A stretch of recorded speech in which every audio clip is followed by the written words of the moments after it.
Síguenos en las redes sociales, Instagram, Twitter, Facebook, LinkedIn, como @Divox Radio,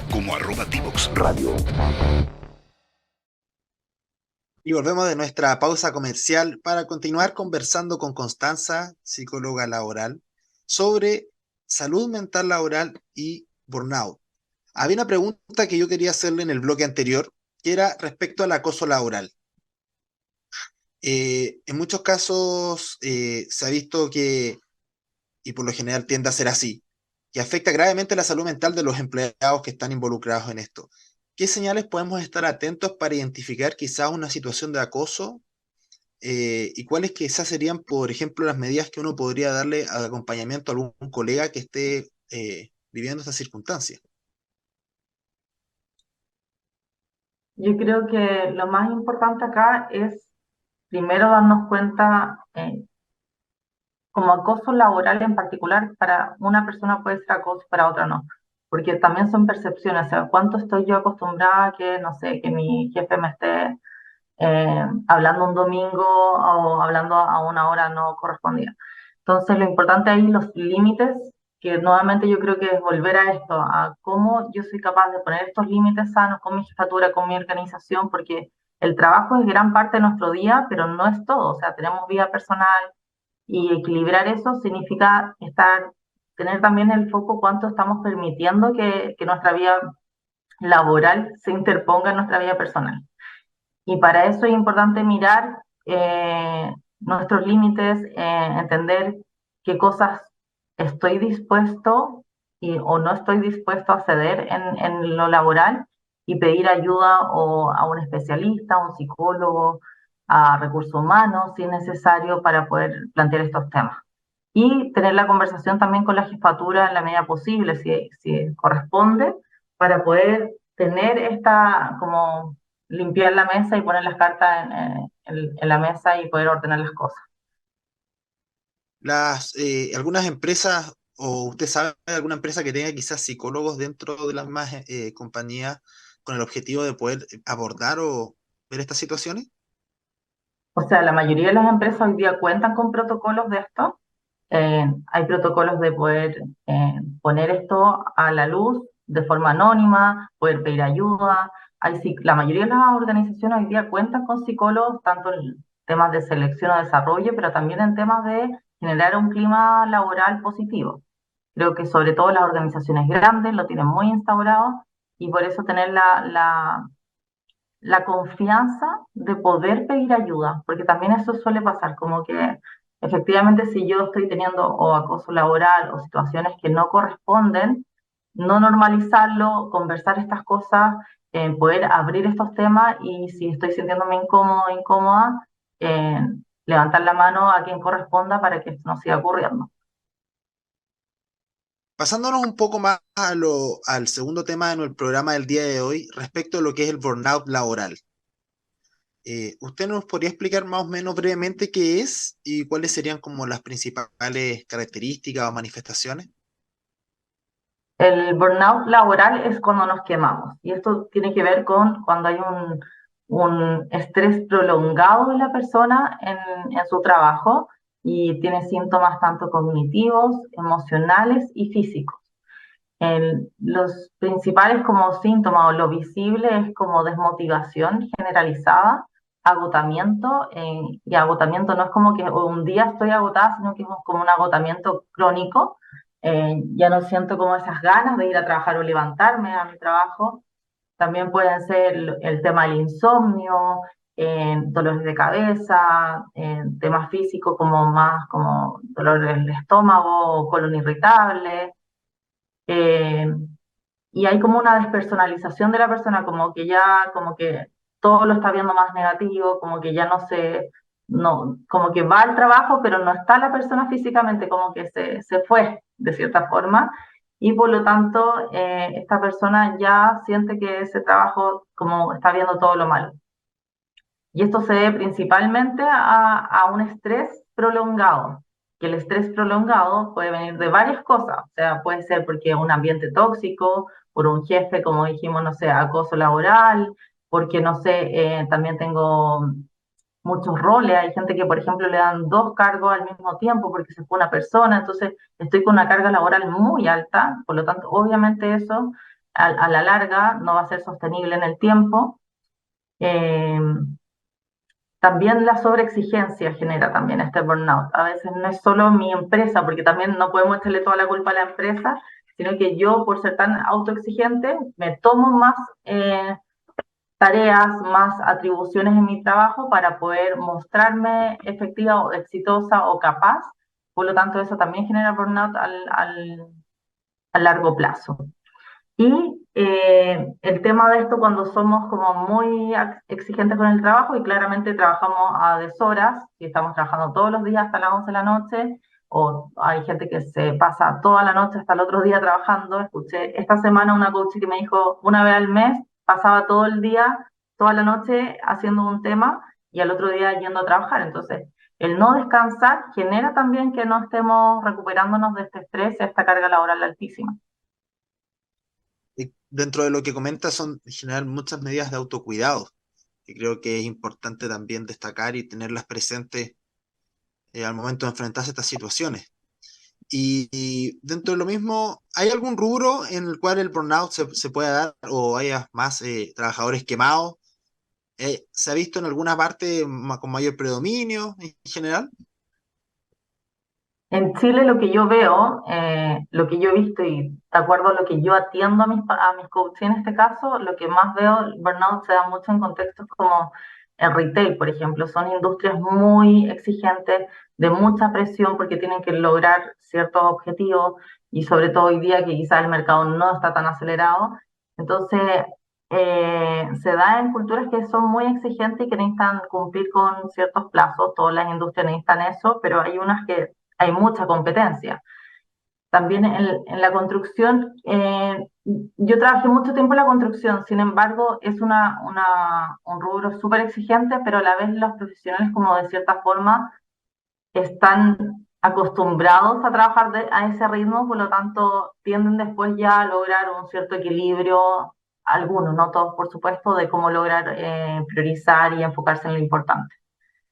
Pero el retail creo que es un tema que he visto mucho burnout, pero yo creo que también tiene que ver con esto que te decía de la pandemia. O sea, yo creo que todos pasamos por burnout después de la pandemia o en la pandemia por estar haciendo el trabajo, más la vida personal, más, no sé, los hijos, teniendo distintos roles al mismo tiempo y tener que hacerlo todo bien. Entiendo. Bueno, claro, uno aparte de trabajador tiene que seguir su vida diaria. Y bueno, dentro también, volviendo al término quemado, que he mencionado recién por el tema de trabajadores que estén con una situación de burnout, eh, muchas personas quizás lo pueden comentar, decir, porque quizás a veces puede ser un poco difícil distinguir el burnout propiamente tal por un estrés pasajero o por una etapa un poco tensa dentro del ambiente laboral. ¿Cuáles serían como los signos más reveladores que debe tener uno en cuenta de que está con burnout y quizás acercarse a pedir ayuda? Los síntomas más importantes es primero, como esa sensación de desmotivación generalizada, porque no es solo con el trabajo, empieza ya la persona a sentir desmotivación hasta ir a reuniones sociales, como empieza a aislarse de ciertos contextos que antes quizás le generaban placer. Juntarse con sus amigos ya no le genera placer, o hacer ciertas actividades, deporte, ya no le genera placer. Entonces, el burnout es que el cerebro se quemó de cierta forma, como que le metí tanto carga laboral que se quemó. Eh, Insomnio, uno de los síntomas importantes, ver el tema si mi trabajo antes me gustaba y ahora ya me dejó de gustar. Hay gente que llega, es que ya no me gusta mi trabajo y quiero cambiarme, pero no es que ya no me guste mi trabajo, es que me quemé en ese rol porque asumí mucho trabajo y por lo tanto quizás me tengo que desintoxicar del cortisol, como dice Marian Rojas, que es una psiquiatra muy conocida, para poder ver en perspectiva esto nuevamente y reencantarme con lo que me gusta, etcétera. El insomnio, como te decía, a veces también genera crisis angustias, como estas crisis como de sensación de no querer ir a trabajar y quizás nunca había tenido una crisis de angustia, a mí me pasó antes de emprender. Eh, y lo más importante también es como cuando este problema y esto te lo cuento como personal, que es como que este problema ya no es laboral solamente y también empieza a afectar mis relaciones con mi pareja, con mis hijos, con mi familia, y empiezo a estar más irritable en esos contextos. Y ahí ya hay que preocuparse, porque ya deja de ser laboral y empieza a ser también a invadir nuestro espacio personal. Y yo creo que en muchas empresas quizá debe ser muy importante el también considerar medidas para que sus trabajadores no caigan en este tipo de situaciones. ¿Hay alguna intervención que se esté haciendo o que se pueda hacer o algo que recomienden las empresas para evitar caer en este cuadro?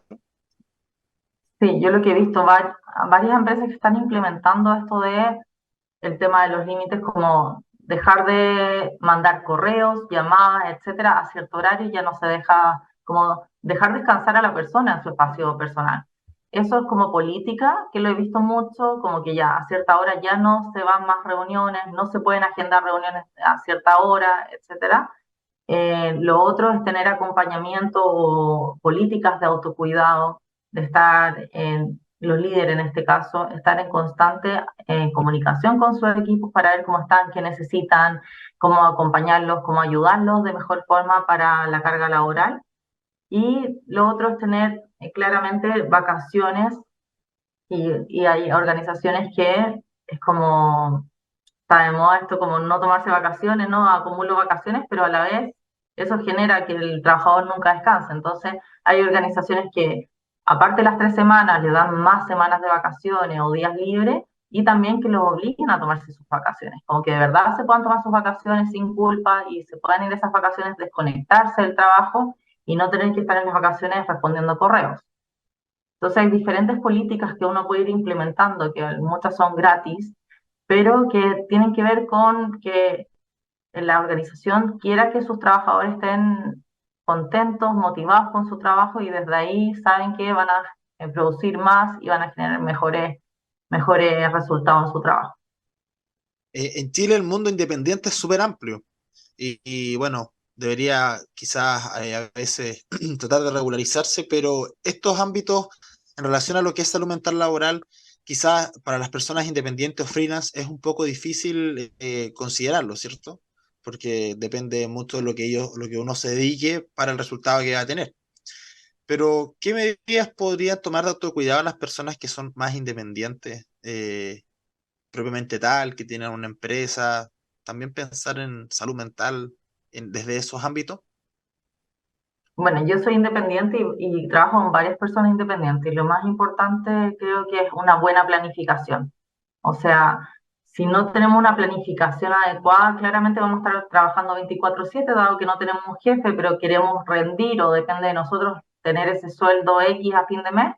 Por lo tanto, si nos planificamos bien, podemos trabajar por bloque y tener nuestros espacios de tiempo libre para estar en familia o haciendo lo que queramos y parar a cierto horario y no estar trabajando 24/7. Pero depende mucho de una autogestión porque efectivamente nadie me va a decir, oye, ya terminó tu horario de trabajo. Uno tiene que planificarse para saber que tiene que trabajar, no sé, 8 horas y ojalá menos, por supuesto, y ser mucho más eficiente en ese horario y luego dejarlo otras horas para otras actividades que uno siente que son las que lo llenan de recuperar de energía y que nos generan como más vitaminas. Genial, muchísimas gracias. ¿Algún consejo o algún ejercicio o algo que recomendaría a los trabajadores hacer durante su día a día, su jornada laboral? Yo lo que más recomiendo para lograr trabajar el burnout, el estrés, todo esto que hemos estado hablando, es primero tener un equilibrio entre nuestra vida personal y laboral, y para eso necesitamos el autocuidado, y el autocuidado viene en muchas variables que tienen que ver con hacer ejercicio. No tenemos que hacer 5 veces a la semana, sino que por lo menos 3 veces a la semana salir a caminar o ejercicio, pequeñas cosas que nos permitan movernos. El mindfulness, que es una práctica muy importante para estar en el aquí y ahora, practicar como meditar, trabajar en nosotros, en conectar con nuestras emociones, con nuestro cuerpo, para saber qué necesitamos, porque si no, claramente es mucho más difícil atajar el burnout versus si estoy mucho más conectado con mi cuerpo y sé cuando estoy cansada, cuando necesito pedir ayuda o terapia o lo que sea. Y La alimentación también es muy importante, el sueño, lograr dormir 8 horas, acostarnos temprano, todo eso ayuda a que nuestro cerebro descanse y se recupere. Entonces, hay gente que me dice, es que no tengo tiempo, pero claro, se quedan viendo series en la noche y eso al final no contribuye en nada de lo que realmente quiero, que es estar bien para el otro día, para trabajar o estar despierto y atento a todas las cosas que quiero hacer al otro día. Entonces, lo importante es ese equilibrio y ese autocuidado que nosotros tenemos que generar en nuestras vidas para que podamos disfrutar nuestro trabajo, disfrutar nuestro emprendimiento, lo que sea, eh, haciendo lo que nos gusta, pero tampoco sobreexigirnos 100, porque al final el sobreexigirnos 100.000 no implica ser más eficiente. Como que también hay una cultura de pensar de que mientras más hago, más eficiente soy. Pero la verdad es que cuando descanso, y esto tiene que ver con un libro que me encanta, que es Los 7 hábitos de la gente altamente efectiva de Stephen Covey, que habla de uno de los hábitos que es afilar la sierra. Afilar la sierra es el autocuidado, nuestro espacio para recargar energía, para afilar la sierra, para luego poder ir a talar los árboles, versus estar solo talando los árboles con una sierra que no está ni afilada. Entonces, esos espacios que necesitamos darnos son muchos, esos como descansar es mucho más productivo que solo estar haciendo, y eso tiene que ver con una conciencia, con un cambio de creencia también, porque venimos de una cultura mucho del hacer. Así es. Bueno, Constanza, muchísimas gracias por acompañarnos el día de hoy. Ha sido todo un placer. Así que eso, esperamos verla pronto. Muchas gracias a ti, Andrés. Un abrazo a todos, espero que le haya servido y lo más importante que puedan conectar con ustedes, que se pregunten si están estresados con estos síntomas que hablamos y estar en constante chequeo con nuestro cuerpo y nuestras emociones. Muchísimas gracias, Constanza. Que esté muy Que estén bien. muy bien. Chao, Ah, chao. chao. Ahora nos vamos a una tercera pausa comercial y volvemos.